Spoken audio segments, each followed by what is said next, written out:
President Donald Trump has dramatically escalated both diplomatic engagement and military pressure on Iran in what represents one of the most consequential and potentially volatile foreign policy gambits of his second term, with the American leader simultaneously pursuing indirect negotiations aimed at permanently dismantling Tehran's nuclear weapons capability while threatening massive military action if those talks fail. A dual-track strategy that has sent the USS Abraham Lincoln aircraft carrier strike group steaming toward Iranian waters and could soon see a second carrier battle group deployed to the region as Trump declared he is actively thinking about sending additional naval forces to create what he has described as a massive armada ready, willing, and able to rapidly fulfill its mission with speed and violence if necessary. Rhetoric that has alarmed non-proliferation experts, Middle East analysts, and congressional Democrats who fear the president is lurching toward another major war in the region, even as he publicly expresses optimism that Iran wants to make a deal very badly and that Tehran would be foolish not to negotiate given the overwhelming military superiority that the United States has demonstrated through Operation Midnight Hammer, the devastating 12-day conflict in June 2025, during which American and Israeli forces coordinated strikes that obliterated 3 major Iranian nuclear facilities at Natanz, Fordow, and Isfahan using advanced bunker-busting bombs and cruise missiles, attacks that Trump has repeatedly boasted destroyed Iran's most critical enrichment infrastructure, though intelligence assessments suggest the Islamic Republic has been working frantically to rebuild and reconstitute both its nuclear program and its ballistic missile capabilities with assistance from China and Russia, developments that have heightened Israeli concerns and prompted Prime Minister Benjamin Netanyahu to rush to Washington for an urgent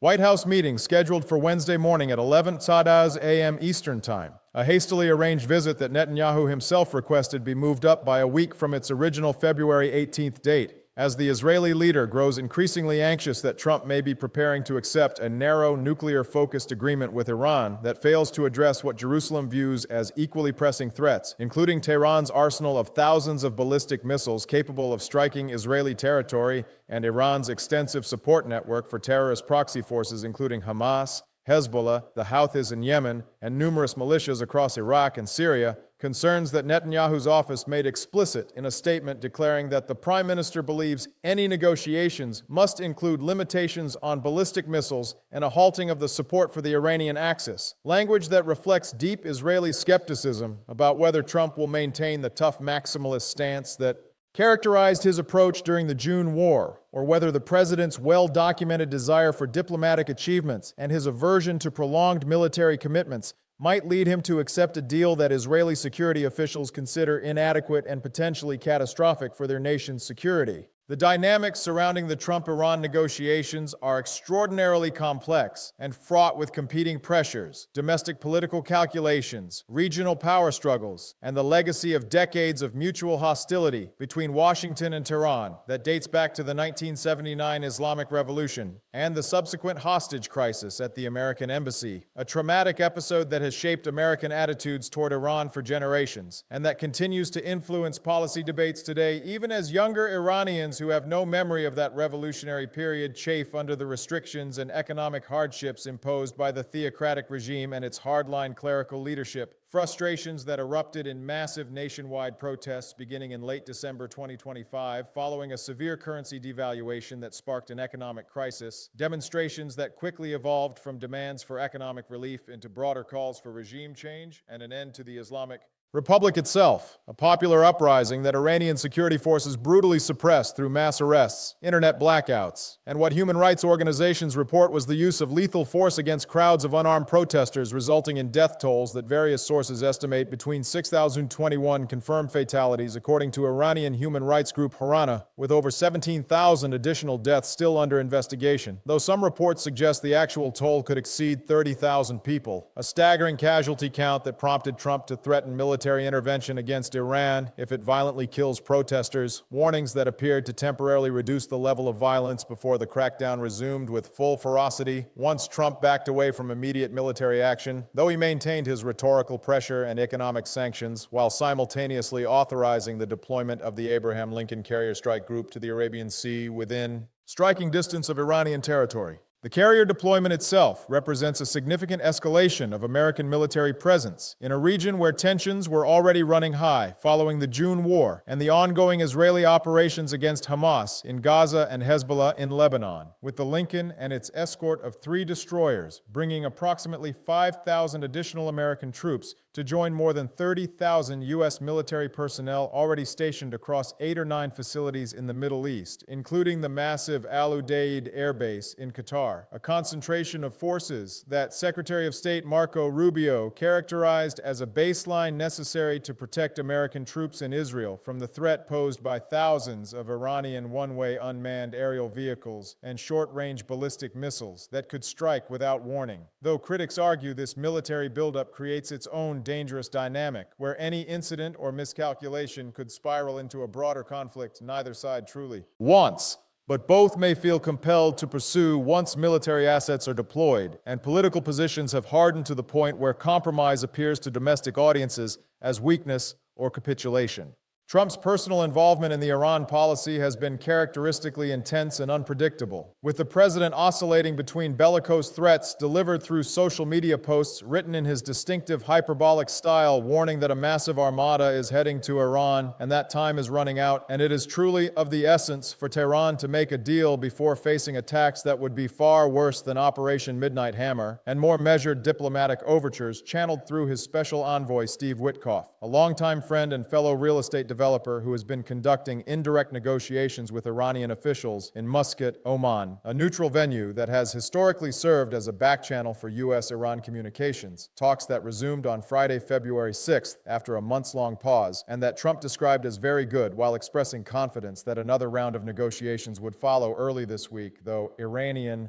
Foreign Minister Abbas Araghchi struck a more cautious tone, emphasizing that nuclear talks and the resolution of the main issues must take place in a calm atmosphere without tension and without threats, adding that the prerequisite for any dialogue is refraining from threats and pressure, statements that reflect Tehran's fundamental position that it will not negotiate under duress even as economic hardships, international isolation, and the specter of further military strikes create powerful incentives for Iranian leaders to seek some kind of accommodation with Washington that could lead to sanctions relief and allow for badly needed reconstruction of infrastructure damaged during the June war. The substance of what any potential U.S.-Iran agreement might contain remains deeply contested and unclear, with Trump telling reporters that a nuclear-only deal would be acceptable as long as it includes a prohibition on nuclear weapons. Comments that appeared to soften his previously stated demands that Iran must also give up its ballistic missiles and end support for proxy forces, a shift that immediately alarmed Israeli officials and prompted Netanyahu's urgent trip to Washington, where he plans to present Trump with intelligence assessments regarding Iran's nuclear and missile programs, as well as its continued support for terrorist organizations and the brutal suppression of protesters, a briefing that Netanyahu apparently hopes will stiffen the president's resolve and convince him that accepting a narrow nuclear agreement without addressing ballistic missiles would leave Israel vulnerable to devastating attacks from thousands of Iranian missiles that could overwhelm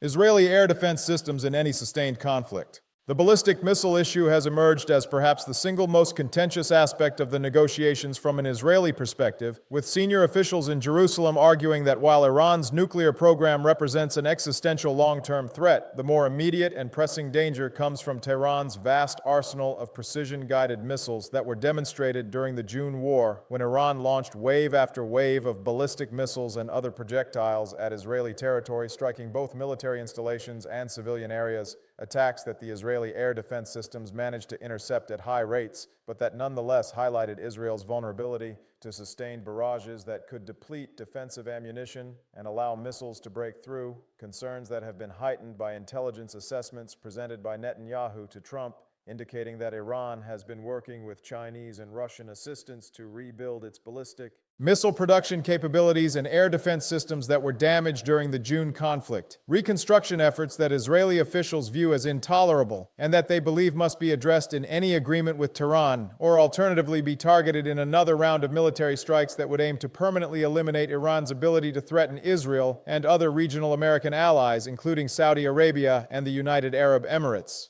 The role of Netanyahu in all of this represents another complicating factor given the Israeli Prime Minister's own domestic political vulnerabilities, with polls showing weakening support for his coalition government and ongoing criminal proceedings related to corruption charges that Netanyahu has dismissed as politically motivated witch hunts. Pressures that create incentives for the Prime Minister to adopt hawkish positions on Iran that play well with his right-wing base, even as they may complicate American diplomatic efforts and potentially undermine Trump's stated desire to avoid prolonged military entanglements in the Middle East, though Trump has thus far shown no signs of distancing himself from Netanyahu or the broader U.S.-Israel alliance that remains foundational to American Middle East policy despite occasional tensions over specific tactical decisions. The question of what Trump's actual objectives would be if military force becomes necessary remains surprisingly unclear according to U.S. officials who spoke to reporters on Background, with these sources indicating that the president has not provided clear guidance to the Pentagon and other national security agencies about whether his goals would be limited strikes against nuclear and missile facilities similar to Operation Midnight Hammer, a more comprehensive attack designed to eliminate Iran's military-industrial infrastructure more completely, or even more ambitiously, a regime change operation aimed at toppling the Islamic Republic government and facilitating a transition to some kind of democratic or at least less hostile successor regime, an objective that Secretary of State Rubio has suggested would be desirable but acknowledged would be far more complex and difficult to achieve than the relatively orderly transition that occurred in Venezuela, where the Trump administration helped broker a power transfer that removed Nicolas Maduro from office, though Iran's deeply entrenched revolutionary structures, powerful security services, and decades-long consolidation of clerical control would make any attempt at regime change extraordinarily risky and potentially destabilizing for the entire region, with unpredictable consequences for global energy markets, international terrorism, and the balance of power between Sunni Arab states and Shiite-majority Iran. The military assets that Trump has assembled in the region provide him with an impressive array of options should he decide that negotiations have failed and military action is necessary, with the Abraham Lincoln Carrier Strike Group alone bringing approximately 90 aircraft, including state-of-the-art F-35 stealth fighters that can penetrate sophisticated air defense systems, while additional squadrons of F-15 fighters, logistics aircraft, and land-based air defense systems have been flowing into existing American bases across the Middle East, and most significantly, more than 450 Tomahawk land attack cruise missiles are reportedly positioned on ships in the region, according to U.S. officials, and open-source tracking, weaponry that could be used to strike a wide range of targets across Iran's vast territory, though any major operation would also likely involve Israeli participation, given Jerusalem's own powerful air force and intelligence capabilities, as well as its obvious stake in the outcome of any confrontation with its most dangerous regional adversary. Trump's consideration of deploying a second aircraft carrier strike group to the Middle East represents a further escalation that would send an unmistakable signal about American seriousness and readiness to use force, with the president telling Axios in an interview on Tuesday that he is thinking about the deployment and that either we will make a deal or we will have to do something very tough like last time, language that leaves little ambiguity about his willingness to authorize military strikes if he concludes that Iran is not negotiating in good faith or is using the talks merely as a delaying tactic to buy time for nuclear and missile reconstruction, though sending a second carrier would also represent a significant financial cost and operational commitment that would stretch U.S. naval forces at a time when the Pentagon is also maintaining focus on potential contingencies in the Indo-Pacific region related to China and Taiwan. The Iranian response to all of this pressure has been characteristically defiant in public statements, even as officials in Tehran have shown signs of being willing to explore diplomatic options that might reduce immediate threats while preserving as much as possible of the regime's core interests, with Iranian Foreign Minister Araghchi insisting that Iran has not negotiated with the United States on any issue other than the nuclear matter, and warning that if issues beyond this are introduced into the negotiations, the process could face difficulties, though he also acknowledged that if the American concern is that Iran should not move toward acquiring a nuclear weapon that can be addressed, comments that suggest Tehran may be willing to accept certain limitations on its nuclear program in exchange for sanctions relief and security guarantees, though the Iranian position becomes much more rigid when it comes to ballistic missiles, which officials in Tehran argue are entirely unrelated to the nuclear dossier and represent legitimate defensive capabilities that Iran has every right to maintain given the threats it faces from Israel and the United States. The timing of these negotiations, occurring against the backdrop of the 47th anniversary of Iran's Islamic Revolution, which fell on February 11th, added another layer of complexity, with Iranian President Masoud Pezeshkian declaring in a speech at Azadi Square in Tehran that Iran will not yield to excessive demands on its nuclear program, defiant rhetoric aimed at domestic audiences who are deeply suspicious of American intentions and who remember vividly how the 2015 Joint Comprehensive Plan of Action nuclear deal negotiated during the Obama administration was unilaterally abandoned by Trump during his first term, when he withdrew the United States from the agreement and reimposed crushing economic sanctions, a history that makes it extraordinarily difficult for Iranian officials to sell their own population on the idea that any new agreement with Trump would be honored and implemented in good faith, rather than cynically exploited and then discarded whenever convenient for American political purposes. The visit by Netanyahu to Washington also included meetings on Tuesday night with Trump's Middle East envoys Steve Witkoff and Jared Kushner, the president's son-in-law, who has played a central role in Middle East diplomacy throughout both Trump administrations. With these discussions reportedly focused on providing Netanyahu with an update on the first round of negotiations held with Iran on Friday and coordinating positions before the prime minister's meeting with Trump himself. Coordination that reflects the extremely close relationship between the American and Israeli governments on Iran policy, even as they may have tactical disagreements about whether to pursue a narrow nuclear agreement or insist on a more comprehensive deal that addresses missiles and proxies, differences that Netanyahu hopes to resolve through direct personal appeals to Trump, emphasizing the unique threats that Israel faces and the intelligence assessments that support Israeli concerns about Iranian intentions and capabilities. The broader regional context for all of these developments includes the fragile ceasefire in Gaza that Trump helped broker in October 2025, and that is now in its second phase, involving the demilitarization of the territory and gradual Israeli withdrawal, a process that remains contentious and vulnerable to spoilers on all sides, as well as ongoing Israeli operations against Hezbollah positions in Lebanon and continued tensions in Syria, where remnants of Iran's proxy network maintain a presence despite being significantly weakened by Israeli strikes, while Saudi Arabia, the United Arab Emirates, Egypt, and other Arab states watch nervously, hoping that American pressure on Iran will succeed in curtailing Tehran's regional influence and support for militant groups, but also wary of being drawn into a broader conflict that could destabilize the entire Middle East and threaten the economic development and modernization programs that Gulf monarchies have pursued in recent years. The domestic American political dimension cannot be ignored either, with congressional Democrats and some Republicans expressing deep concern about Trump's apparent willingness to use military force without seeking proper congressional authorization, concerns that led more than 20 advocacy organizations to send a letter calling for a war powers resolution that would prohibit unauthorized hostilities against Iran, though similar legislative efforts failed in June after Operation Midnight Hammer and again last month regarding Venezuela, reflecting the reality that Congress has largely ceded its constitutional war-making authority to the executive branch in recent decades, despite periodic attempts to reassert legislative prerogatives, while Trump himself appears unbothered by these congressional criticisms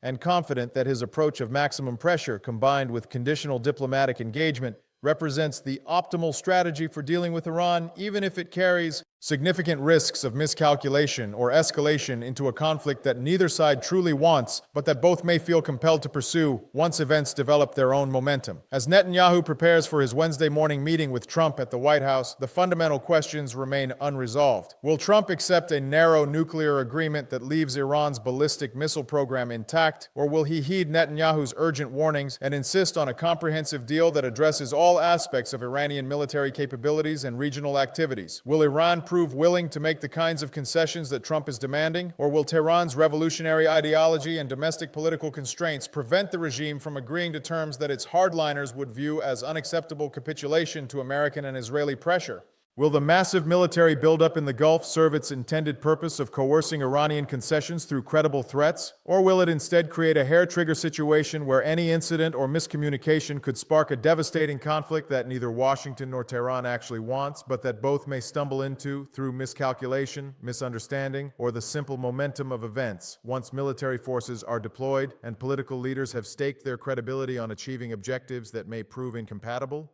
These questions will likely be answered in the coming days and weeks as negotiations proceed or break down, as Trump decides whether to deploy that second aircraft carrier strike group, as Netanyahu makes his case for a harder line against Iran, and as the Iranian regime calculates whether the risks of continued defiance outweigh the costs of accommodation with an American administration that has already demonstrated its willingness to use devastating military force, but that has also shown an unpredictable tendency to reverse course, change priorities, and abandon commitments when Trump's attention shifts or when he concludes that the political costs of a particular policy have become too high, uncertainties that make the current moment exceptionally dangerous and consequential for the future of the Middle East and for the broader question of whether the international community can prevent the proliferation of nuclear weapons to additional states through a combination of diplomacy, economic pressure, and when necessary military action, or whether the Iran case will demonstrate the limits of coercive diplomacy and the difficulty of achieving lasting agreements between adversaries who fundamentally distrust each other's intentions and who operate under domestic political constraints that severely limit their room for compromise and accommodation, even when both sides might theoretically benefit from a negotiated resolution to their disputes.